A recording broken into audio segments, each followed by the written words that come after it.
Welcome to Tradition and Sanity. 10 Gregorian chants every Catholic should know and sing regularly by Julian Kwasniewski. Read by the author. Gregorian chant is special, no doubt about it, but that's as much as I'll say on that front for now. Others have waxed eloquent about its artistry and its unique qualities. Today, I want to focus on a more practical side of things than musically mystical musings. If Gregorian chant is so dang important, where do I start learning it? What pieces should I sing first? Look no further. Here I will introduce you to a list of pieces, provide recordings of all of them, and then supply you with a free PDF download containing all the chants at the end of the article. Excluding the Mass Ordinary, Kyrie Gloria Credo Sanctus Agnus Asperges Vidi Aquam, etc., I've collected here the 10 chants I think are the most important to know. My determination of the top 10 is not arbitrary. Here are the criteria influencing my choices. 1. They are frequently used. These chants regularly appear not only in the liturgy, but are likely to be sung by the laity in the course of daily devotions, processions, summer camps, etc. 2. These chants are culturally prominent. You will find these more often referenced in literature than other tunes. 3. These chants are textually rich. Their lyrics poetically embody numerous Catholic doctrines, pious beliefs, and devotional practices. 4. The chants here represent a wide variety of the Gregorian repertoire: antiphons, hymns, sequences, and even a mass proper. Let's dig in and sing along. 1. Salve Regina, antiphon. The first 4 should come as no surprise. These are the so-called Marian antiphons which are sung after Compline every night, every day of the year, wherever the divine office is celebrated. This is their primary official liturgical place, but they also show up elsewhere. In fact, they tend to be among the most commonly sung chants at any public gathering of Catholics. Each comes with a simple and a solemn tone, and although you are most likely to hear the Roman version, there are slight and interesting variations in the monastic and mendicant versions of the same antiphons. The current form of the Salve derives primarily from the splendid Abbey of Cluny, which pioneered independent monastic houses subject to the Pope rather than local bishops. From there, it spread quickly in the course of the 1200s and 1300s all over Europe. Many Catholics who know no other Gregorian chant at least know the simple tone of the Salve Regina. We all know the text as the Hail Holy Queen used to conclude the Rosary. You can follow along with the simple tone in a link I provide in the article, and listen to the monks of Norcia singing to the solemn monastic tone.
Two, Ave Regina Celorum. Antiphon. Hail, O Queen of Heaven! Hail, O Lady of Angels! Hail, thou root! Hail, thou gate, from whom unto the world a light has arisen! Rejoice, O glorious Virgin, lovely beyond all others! Farewell, most beautiful maiden, and pray for us to Christ. So runs the Ave Regina Caelorum, sung from the Feast of the Purification, February 2nd, through Holy Week. Although the primary reference of Christ rising is to the Incarnation, it could also be understood of his resurrection from death, and this is the antiphon sung throughout all of Lent. I like those two very different metaphors, Mary as root and as gate. She is compared to something from the natural world and something from the man-made technological world. Do you know about plants? She and her son's coming are like that, a springing up from the hidden depths. Do you only know about cities and man-made things? There's still a comparison to be made that will work. The simple tone of the antiphon is childlike and catchy.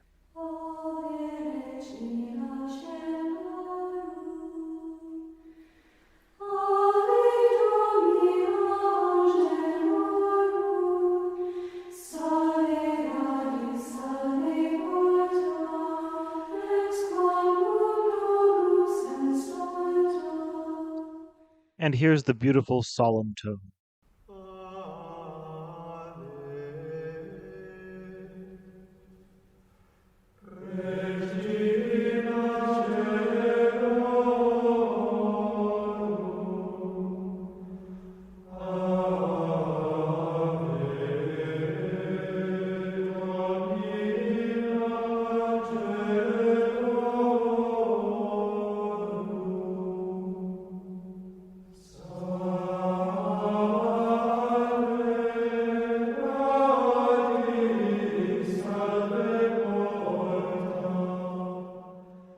You can listen to the full version of all of these in the Substack post.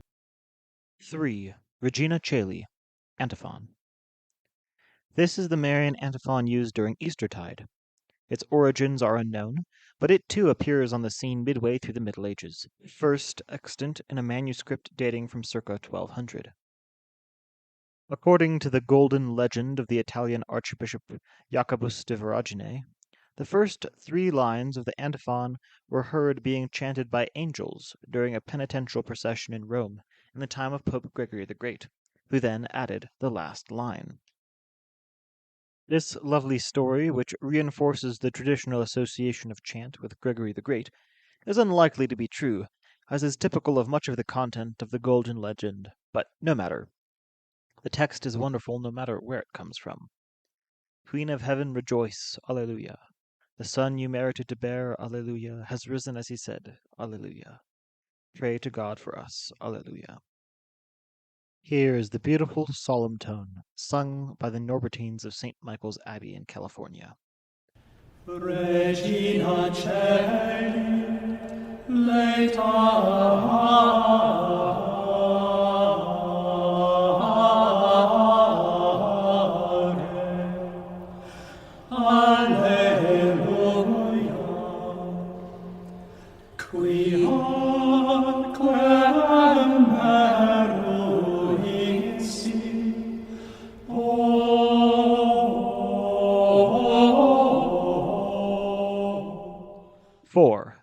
Alma Redemptoris Mater.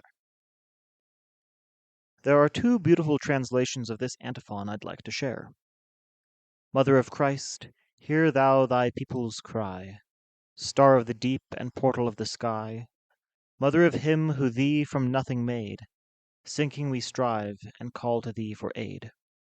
O, by that joy which Gabriel brought to thee, Thou Virgin first and last, let us thy mercy see.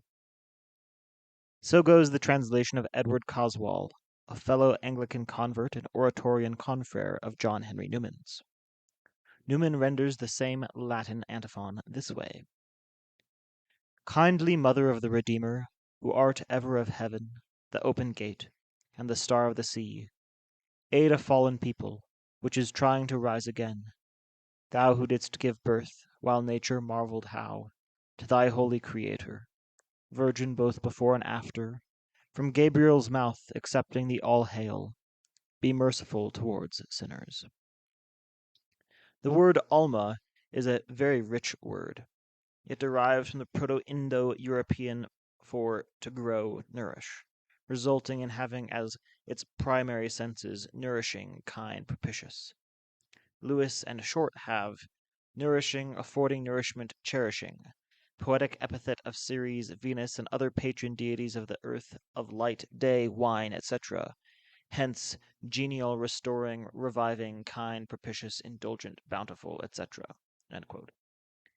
And they gave examples of it being used to describe everything from Venus and Mother Earth to agricultural fields and female breasts.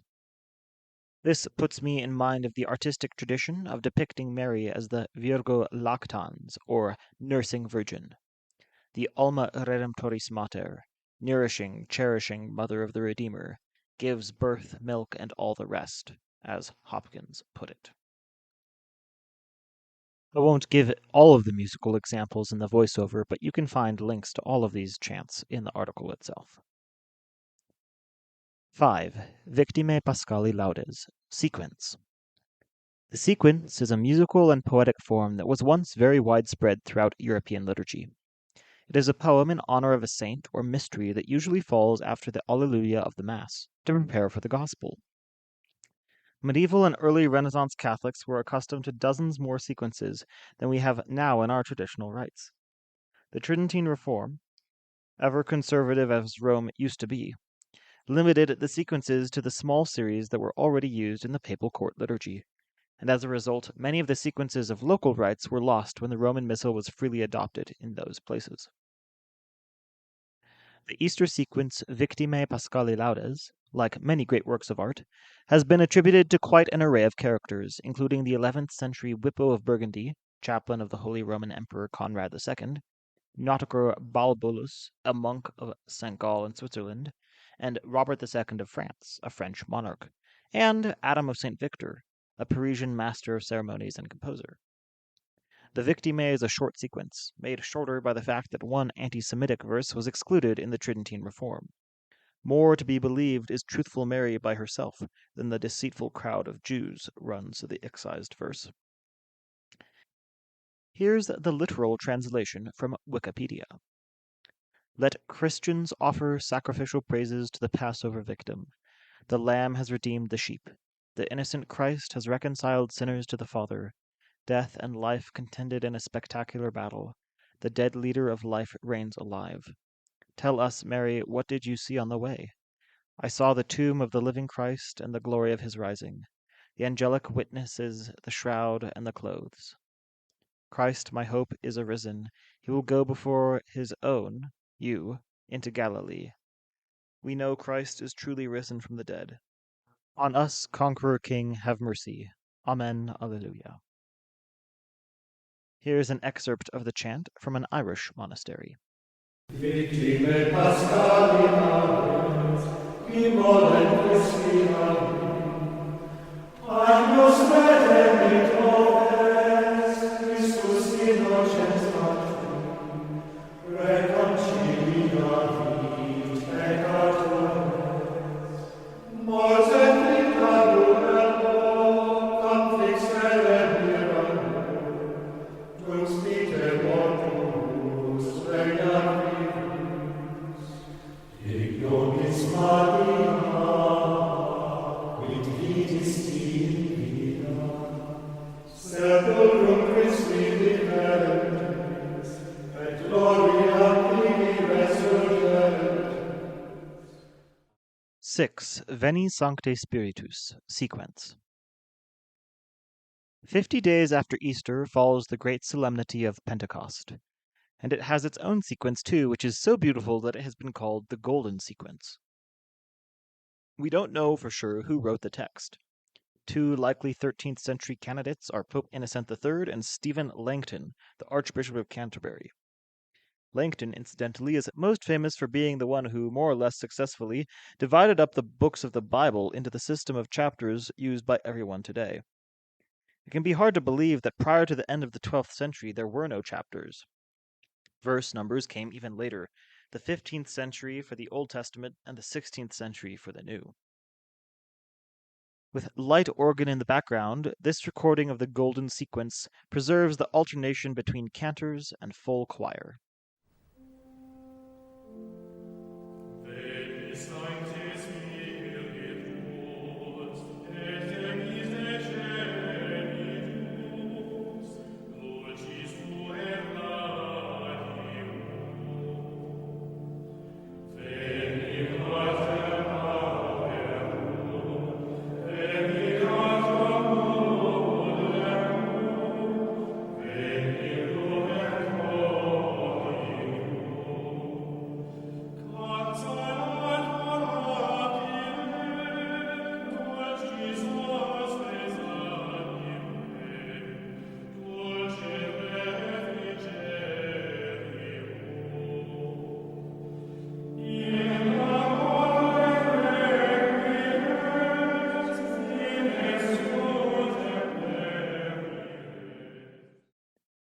7. Dies Irae, sequence.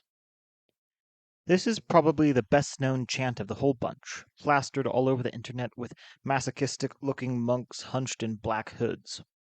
Despite being one of the most iconic features of the Requiem Mass, this chant is not the dark, occult, monastic, ambient Gregorian with Bible that AI-generated YouTube videos would have you believe.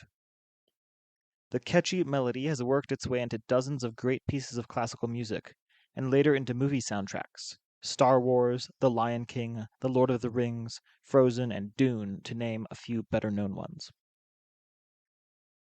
Cultural allusions and illusions aside, you will find in the Dies Irae a poem of intensely gentle medieval piety.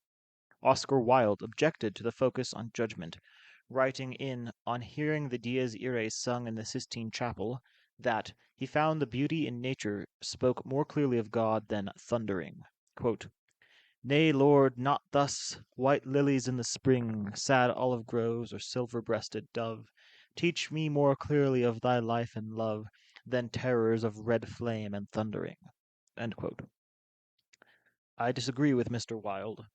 Although it opens with day of doom impending, it winds up calling Jesus the fount of mercy, and the word pietatis derives from the love of a father accepting his child as his own. Against our own sinful frailty, it also calls to mind the humility of Christ. Seeking me, you rested, tired. This is a reference to the pericope of the Samaritan woman at the well, and it seems to suggest that it is Christ's humility that gives us confidence in the face of judgment. I would sit with the text for a while, especially with the Latin, which is much more fluid and beautiful than any English translations. Dies ide, dies illa, solve seculum in favilla, teste David cum Sibylla. Quantus temores futurus, quando juvex venturus, unitas ite discussurus. Tu Babylon spargens sonum, per sepulcra regionum, cogietet omnes am Petronum. Mores tu pevite natura, cum resurgere creatura, iudicanti responsula. 8. Ave Maris Stella, hymn. This is the Great Marian hymn. Probably originating earlier than the other Marian antiphons here, we see a beautiful exploration of Mary's ancient title, Star of the Sea. This hymn also includes a clever pun. Sumens illud ave Gabrielis ore, funda nos in pace mutans eve nomen. Playing off the fact that ave in Latin is the same word as Eve spelled backwards, Eva, the poem links the yes of the new Eve to the no of the old Eve. The very first word that the angel spoke to Mary already signified the one whose bad choice her good choice would reverse. Receiving that ave from the mouth of Gabriel establish us in peace, transforming the name of Eva. My favorite stanza is the penultimate one. Bestow a pure life, prepare a safe way, that seeing Jesus we may ever rejoice. The last two lines in Latin are Ut videntes Jesum semper coletemur. Perhaps I'm extrapolating too much, but the use of coletemur is significant to me. It could have just been letemur, which is effectively a synonym. Both mean rejoice.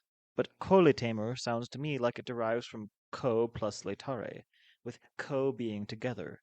Coletemur then implying a social dimension, not just any kind of rejoicing, but rejoicing together. To my mind, this hints at the fact that one of heaven's great incidental joys must certainly be the unity that souls will experience with each other. We don't rejoice in isolation. We cole temor with all our friends. Ave Maris stella Dei Mater alma, atque semper Virgo felix celi horta. Sum exilum ave Gabrielis ore, unda nos in pace multam sede nomen. Salve vinclare ils profer lumen cecis, mala nostra pelle bona cuncta posce. Monstrat esse mater sumat mentem preces, qui pro nobis natus tulit esse dectus. 9. Sub tuum presidium, antiphon. The Sub tuum presidium is likely the oldest chant on this list. The Latin of this prayer might be the later comer translation. Ancient versions exist in the Greek, Coptic, Syriac, and Armenian. Scholars heavily debate the dating of the papyrus scrap pictured above, some arguing for the late 3rd century, others advocating a century as late as the 9th. But it has been discovered in a chant book from Jerusalem indicating liturgical use in at least the 5th century. The chant is short and easy to learn. It is sometimes prayed after the rosary, but is appropriate year-round for any necessity. Sub tuum presidium confugimus, Sancta Dei Genitrix, nostras te peccationes medes vigilas in necessitatibus.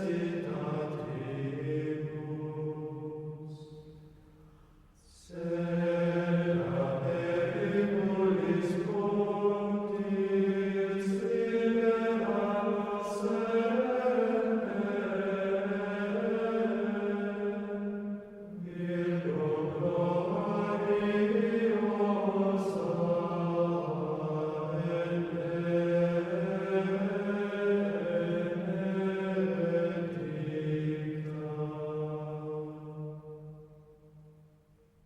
10. Requiem aeternam, introit. This might surprise you as making it onto a short list of chant, but the Requiem introit is indeed one of the most consoling pieces in the Gregorian repertoire. It represents in some way the entire Requiem itself, the soft, gentle, soothing rite which accompanies the deceased body into the grave, or which prays for any of the departed souls for whom we offer prayers. The Roman Requiem is quite unlike the Byzantine funeral rite, which graphically and lengthily repeats lines about kissing the body for the last time, emphasizes how recently he was among men, with his relatives, and how quickly the corpse will decay. Rather, the Roman Requiem adopts a more butler-like aspect, a somber presence you hardly notice is even there. The prayers barely intrude any specifics, only mentioning the departed's name when absolutely necessary. The Byzantine, in contrast, constantly repeats it. When it comes to the music, I love the floating opening, the sedate and restrained rise of the melody, and the flat thrown in there on eis in the first line. Here's Christopher Jasper of the Gregorian Chant Academy singing it. Requiem aeterna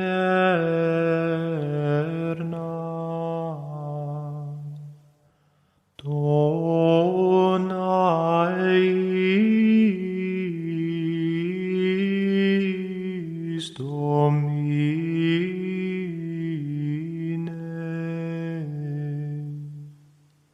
et lux perpetua luceat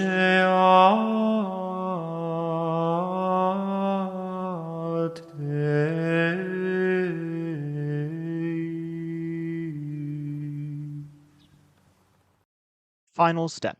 Download the PDF. It would be silly to encourage you all to sing these 10 chants without making them easily accessible.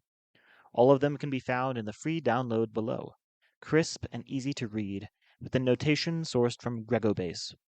Not only do I include the simple and solemn tones for the Marian antiphons, I even included the solemn monastic versions of them as well. Happy chanting with your family and friends. You can share and distribute this PDF as much as you like. Thank you for listening, and please let me know in the comments if you find the PDF helpful. One concluding word.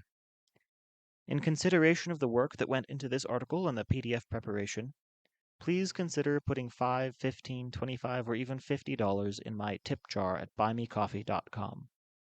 The link to my buymecoffee.com page is at the end of the Substack article. Thank you to all my listeners and readers for the support that you've given to previous articles and to the one that I know that you will give for this one. I love writing for you all.